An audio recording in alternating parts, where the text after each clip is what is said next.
So we're at the end of a busy racing season in the UK. The London Marathon took place just last weekend, and for a lot of runners it is a case now of consolidating, of recovering those tired legs, and perhaps about thinking what next in terms of racing goals and training goals. What we tend to find as coaches is that a lot of non-elite runners want to step back into their training and their racing very quickly after tackling a key race such as a half or a full marathon. We would suggest that if you've just finished a marathon, that you take at least a week off running completely, and really up to 10 days if you possibly can. A lot of runners tend to step back a little bit too quickly into training, and certainly a little bit too quickly into racing. And whilst you can see some short-term benefits, because of course you've just completed a big lot of training and you want to maximise the racing benefits of all of that fitness, what we find is that those runners tend to plateau more quickly in their training and struggle to really take the big jumps in performance as they move from training cycle to training cycle. Yes, your body can do it, but you do risk the potential of injuries taking place and actually just getting to the point that you're not progressing as quickly as you should do. Be professional about it. The elite athletes will take at least a week off, and many of them even longer than that, to allow their bodies to regenerate, to recover at a cellular level, but also mentally recharge as well. So during the course of this week, if you did the London Marathon last weekend, or if you've got a marathon coming up, think about taking that extra bit of time off, a week off completely, perhaps a massage in the latter half of that week after the marathon, and then just breaking back into perhaps some light cross training the week after, some swimming, some non-impact exercise, and then easing back into a few short 30 to 40 minute runs in the latter half of the second week after your key race. Your body is going to take upwards of 3 weeks to fully recover if you've just completed a marathon. A lot of runners totally underestimate the impact that racing a marathon has on their body, and want to rush back into their training and racing far too quickly. That's either because they've just finished a great training block and they want to maximise all that fitness, or perhaps the marathon or half marathon didn't go quite as planned and they want to make up for that by getting back out there and getting on the wagon as quickly as possible. It's tempting, but actually long term it doesn't benefit you.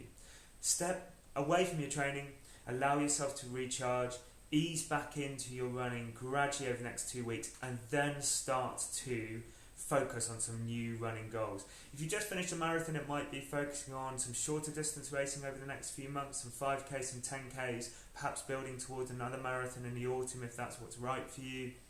If you just finished a half marathon, perhaps it's time that you back off and maybe you're thinking about doing a marathon in the autumn, and that's great, in which case, again, you just need to allow yourself to build through a bit of a new base phase in your training over coming months, and that really requires you to be patient now and not just push through and find yourself plateauing or picking up niggles, which is certainly an amber light and an amber warning at this stage if you've just finished one of those key races.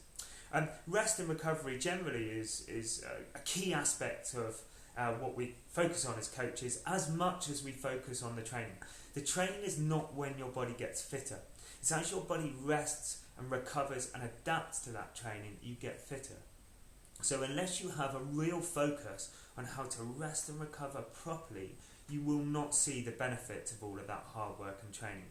Focus on getting 7 to 9 hours sleep a night by practicing what we call good sleep hygiene.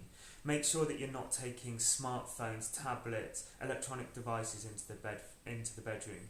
Make sure that you're not taking caffeine or drinking alcohol late at night, or even eating really late at night just before you go to the bed, that can impact on the quality of your sleep. Make sure that each week you're taking at least one rest day. Many of you will of course be taking far more than that, and that's fine. But if you're training off higher volumes, at least one rest day a week for most runners is essential in order to allow your body to recover, particularly if you've got busy work, family and social lives that can really impact on how well you adapt to your training. We'd suggest that for all runners, taking a lighter week every third or fourth week in your training, just to allow your body that bit of extra recovery time, can be a really important way to periodise your training, allow you to focus on one training block at a time and make sure you get fitter and stronger. Make sure you're getting in the right nutrients. You're drinking enough fluids daily, 2 to 3 litres of water a day, possibly with electrolytes if that is what works for you. You're getting an adequate source of protein with most meals. Most runners, and certainly most people in the general population, do take in enough protein, but you do need to check it out. And certainly fueling your body regularly with high quality sources of carbohydrate, so you're ready and able to get out there and hit your sessions, but crucially in those recovery and rest phases that you're replenishing your glycogen stores, so when you do get back out and train, your body's ready and fueled and able to go and hit the intensities that you want to in your training. We'd recommend regular sports massage if that's something that you can afford and is available to you, but if not, certainly focusing on a good stretching and flexibility routine, perhaps some foam rolling, and that is all integrated with allowing your body the right time to rest and recover. Whilst a lot of you will be training to a training plan, and that's great, don't consider it a tablet of stone. It shouldn't be. If your body's extra tired, if you're extra sore, if you're finding yourself beginning to plateau a little bit in your training, perhaps you're getting plenty of sleep but it never feels quite enough, and you find yourself regularly getting a little bit irritable with family, friends, training partners, take some extra rest days, some extra recovery. You might find yourself just beginning to see the beginnings of what we call a little bit of overtraining. You don't need to be running 100, 120 miles a week to be overtraining, because your ability to recover between training is massively affected by what's going on in the rest of your daily life. If you've got high stress levels at home or at work and you're working long hours, that can massively impact on how quickly your body reaches that point of overtraining. So if you feel you need to, please do take an extra rest day or back off some harder sessions, perhaps replace some of your harder running sessions with cross training if that works for you.